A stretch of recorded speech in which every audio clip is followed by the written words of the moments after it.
Hey guys, welcome back to my channel. Today we are playing a game called The Monster Inside.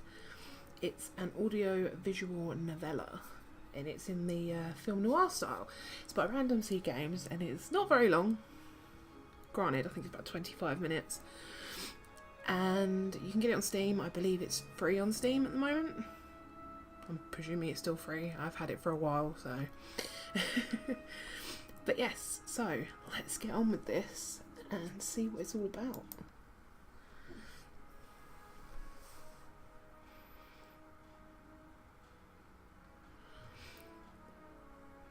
My head pounded, ears still ringing slightly. Some of the worst nightmares I'd had in years left me feeling like I'd just been punched in the jaw. But just like any other day, I dragged myself to the office.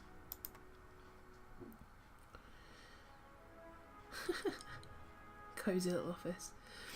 There was another notice on the door from the Mayor Vinetti's office. Permits out of date. They didn't like me much and were trying to drown me in paperwork. It was a slow month. Weeks since I'd had any real case to work on, so I passed the time pacing the office, smoking and staring at the mirror in the corner, safely covered with an old bedsheet. I don't dare look at my own reflection. I'm too afraid of what I might see, afraid that someday I may have to face what I really am.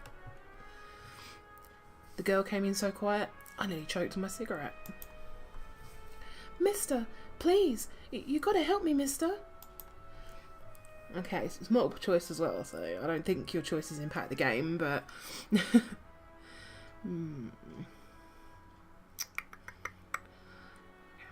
Calm down, sit, and talk slow. Okay, thanks. It's just, no one will listen to me. Just tell me your tale. I'm listening. She eyed me with a dash of suspicion as I tossed back a handful of pills and chased them with a swig of whiskey. I could tell this might take a while. Her name was Lily. She told me she was his mistress, the man all over the newspapers, the infamous banker, Mr. Reginald Farnsworth. Mr. Farnsworth was a drunk, philandering bastard, but this girl seemed genuinely concerned that he had recently gone missing. Less concerned about the fact that Mr. Farnsworth's wife had just turned up dead in Central Park 2 nights ago. You don't understand. He couldn't have just done it. He hated his wife, but he couldn't have killed her. Everyone thinks it was him and no one believes me. He's got to be in trouble.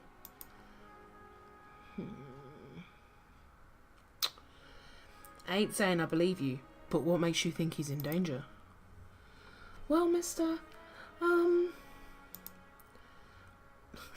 What a name. Jack. You can just call me Jack. Jack, whoever did this to his wife must have been the one who took him. He would never have left without me. He promised me. I'm sure Mr. Farnsworth promised this poor girl, a lot of things. Please, the cops won't listen to me, and they want to bring him in on charges. You've got to prove it wasn't him before they find him. Honestly, I doubt they're in too much of a hurry. Farnsworth had practically the entire police force in his deep pockets, probably why they hadn't found much yet. If they found him and brought him in, it would be due to public pressure. Sometimes a mob with a pitchfork is more dangerous than one man with money.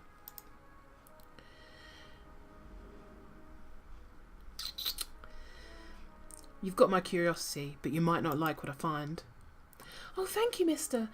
Jack, thank you, but please, be careful. I don't think this was just any murder or kidnapper. I think it was a beast. Ooh, a beast. Beast. The word struck me funny, like when you jar your elbow on a hard corner.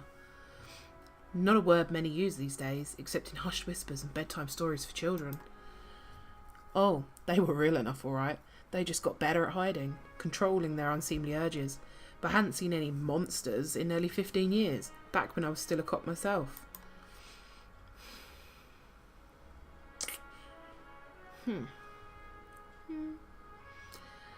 Well, that's definitely an interesting theory. I just have a feeling about it. Something tells me you can get to the bottom of it, that you're good at this sort of thing. Sure. Can't you see how busy I am with cases? I replied a little too harshly. Sarcasm wasn't my strong suit. I reassured her some more and sent her on her way. I didn't want to scare her, but I warned her before she left to keep her doors locked and call me if she saw anything suspicious. I didn't know if she was in any danger herself, but better safe than sorry. This is interesting. Sort of film noir, sort of, 20s style? They're talking about beasts, like some kind of supernatural type deal. That night, I made my way down to Central Park. It was a long shot, but maybe there was something there the cops had missed.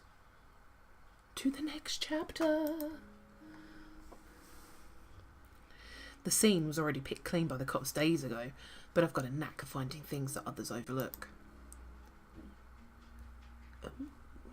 Oh, okay. A knack. More of a symptom of a condition.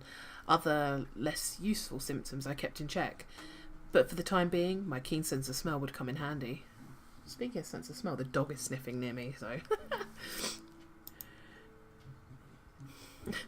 Snuffle, snuffle, snuffle. Give her a scratch. There we go. It was faint, but I could smell it before I even approached the police line. The scent was less of a thing, and more of an emotion. Seduction. A strangely familiar smell. I expected the scent of trepidation, or maybe even outright fear, but Mrs. Farnsworth seemed to have been at the height of pleasure when she left this world. Brought a new meaning to crime of passion. Pushing the thought from my mind, it was time to get down to business. Ooh, let's investigate the scene. Let's see. What's this? Muddy footprints everywhere. Difficult to pick out anything from the prints the cops had left behind in their haste. But cops don't wear $2,000 pairs. Cocky nose? Oh, blooming hell. It looked like Mr. Farnsworth was there that night and walked away on his own 2 feet. What we got here? A burn mark on a nearby tree caught my eye. I ran my finger along its length and felt a chill down my spine. This wasn't just any burn mark. This was the mark of an ancient magic. It's doubtful the cops would have picked up on it, even. Could Lily have been right? Something unnatural was at play here. But I was no stranger to the strange. After looking around for a while longer, I realised the park had given up all it was hiding from me, so I trudged back to my apartment and my head hit the pillow like it owed me money. Ooh, next chapter. Sorry, I've switched from one mouse to my other mouse because the other mouse is quieter. Otherwise all you hear is click, click, click, click, click. The next morning I was reeling from another bout of ghoulish nightmares, but I tried to hide my discomfort when I saw Lily was already sitting outside my office. She waited wordlessly as I unlocked the door and ripped down another notice from the mayor's office. I motioned for her to step inside. Seemingly afraid of what I might say, she finally worked up the courage to ask. So, what did you find?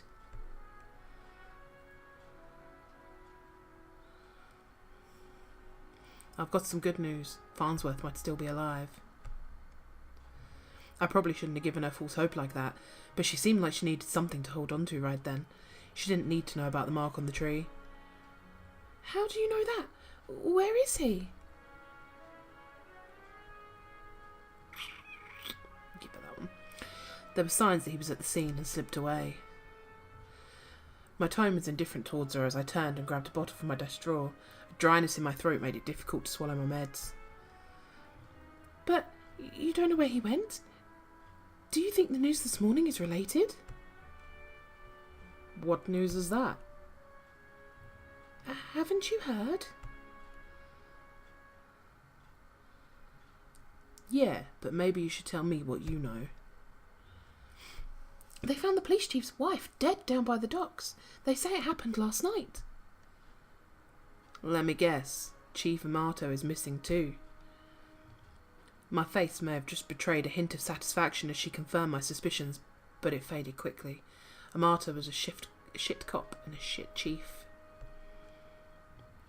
He was half the reason I left the force, but now his wife was dead and I had more questions than I did the day before. The gears in my head started to spin, which wasn't helped by the splitting pain in my temples. I told Lily I needed time to work, and she left slightly dejected, wanting more answers than I could provide.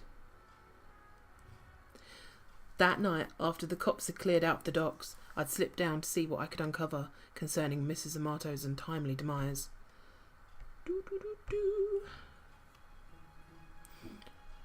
Well, the music's changed a little bit there. The cold air smelled strongly of salt, oil, and... Could it be? That smell again, like someone had bottled pure arousal and used it as perfume. It hit me like a long-forgotten memory, but the sensual fumes soon gave way to a rush of adrenaline. I knew exactly what the scent reminded me of, and that scared me more than not knowing. I looked down at my hands, shaking, the nightmares, the headaches.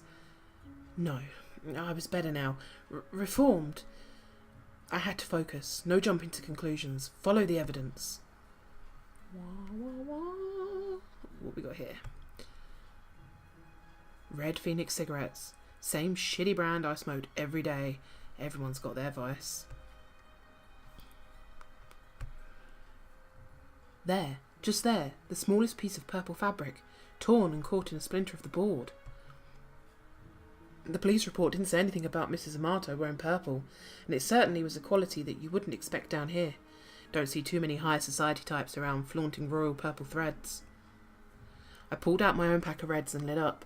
I could already feel another headache coming on, but looking out over the waves seemed to help me forget. The cold helped me push down the uncomfortable thoughts that had been bubbling to the top of my brain. Next chapter. I honestly don't remember the walk back to the office. Apparently I'd spent the night in my easy chair. The air from the docks lingered on my clothes. It was still dark out. No, I checked the clock. How long had I been out? Had I really slept through the entire next day? A newspaper was sitting under the door. As I stood to fetch it, I nearly fell over. A wave of nausea hit me like a ton of bricks. I steadied myself and regained my composure. Before I even picked up the paper, I could already read the headline.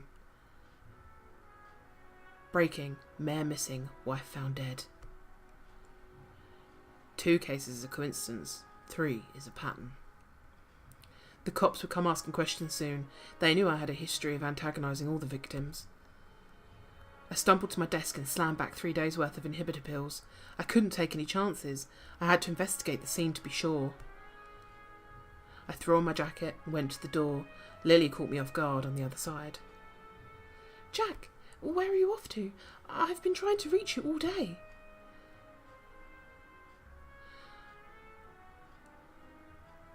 I'm sorry, Lily. I don't have time to talk. I have to go. Okay, but we need to talk when you get back. Stay safe. She gave me a soft kiss on the cheek as I rushed off. Part of me wanted to stay and tell her it would be okay, but it would be a lie.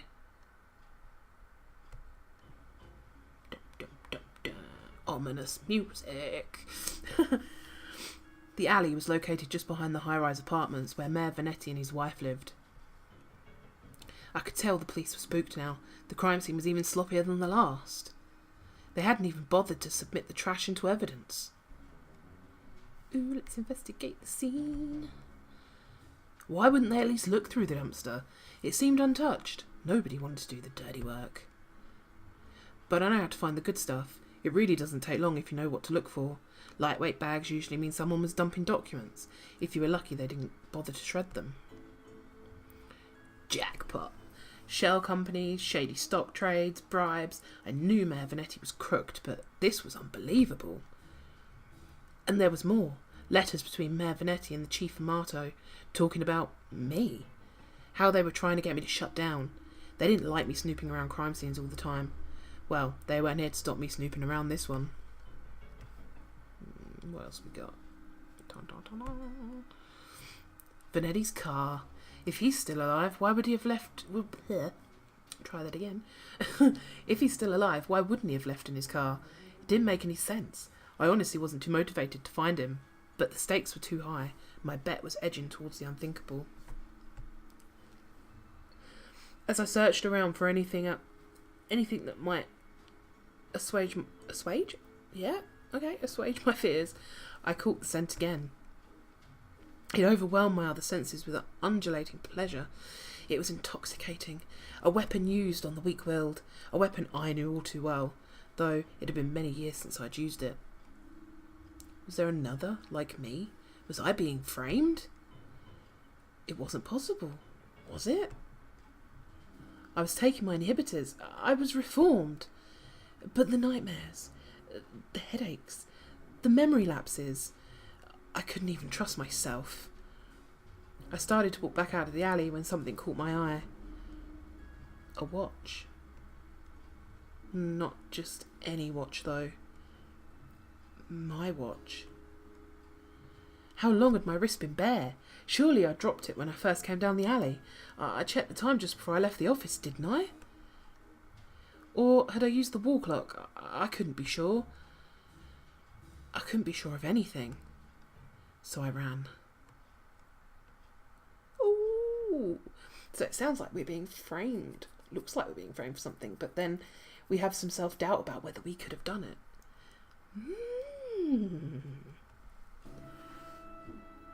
I don't know why I ran back to the office. The cops would probably show up any minute to knock the door down and cart me away. They'd put it together before long. Maybe it'd be best for everyone if I simply faced my own reflection. But Lily was still there waiting for me. Jack, what's wrong? You look like you've seen a ghost. My own ghost came back to haunt me from the past. You're not making any sense, Jack. Come, sit down. You don't understand. You're not safe around me. I took a good last look at her as I prepared to shove her out the door.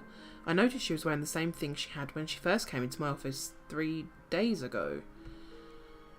A beautiful purple dress. Odd that I hadn't really noticed before, but it made her seem out of place, out of time. And it was frayed around the edges, torn in places. My chair caught my fall as my knees failed me. It was you. You're the monster. Succubus. Oh, Jack, we're one and the same, you and I. We are both monsters. I'm simply more honest with myself. There's no such thing as reformation. Those pills you take only make you dull. Besides, beasts like us should never suppress our true natures, as you have, incubus. Those men were probably dead too now, I figured. She probably took them to her lair and harvested their seed. Now my dog starts barking. So, you've done all this just to wake me up? Ugh, why does the dog have to start barking? You could say that. I thought it seemed enough just to have you doubt yourself. You believed you were still capable of such horrors, which means deep down you probably are. Right near the end of recording, the dog is having a go at everything. This is brilliant. Ugh. You can't escape it. Now I need you to complete the deed. You took my watch, messed with my head. Oh my god. Oh, don't act like I didn't do you a favour. Those men hated you, wanted you gone, and now they are gone. I mustered the strength to stand again, moving casually to the window by the corner. She was right about one thing. I was dull, weak, compared to her. If I refused her and she attacked me, I was a dead man. I had to keep her talking. I've never met a succubus that seduces and kills women. Oh, please, such a 14th century stereotype. I don't discriminate when it comes to pleasures of the flesh. But I do still need an incubus like yourself to take the tainted seed I've harvested from those awful men and plant it among the fertile masses for me. I'm tired of draining my lovers just to survive. I'm ready to settle down and start a family. That maniacal laughter. I positioned myself carefully, making sure she was looking in my direction. Sorry, but I'm not your guy. With a quick flick of my wrist, I whipped the old bedsheet off the corner mirror. Lily was blinded by her own reflection and sucked into the mirror with a painful, monstrous scream. Trapped. Shielding my own eyes, I pulled a revolver from my desk side drawer, aimed it at the mirror, and fired.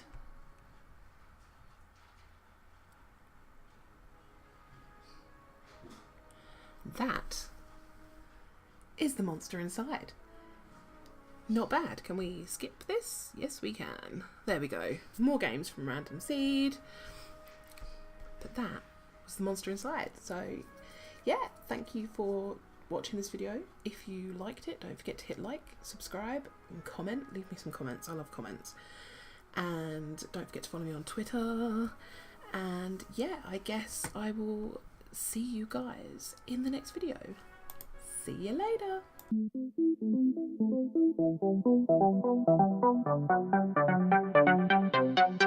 you.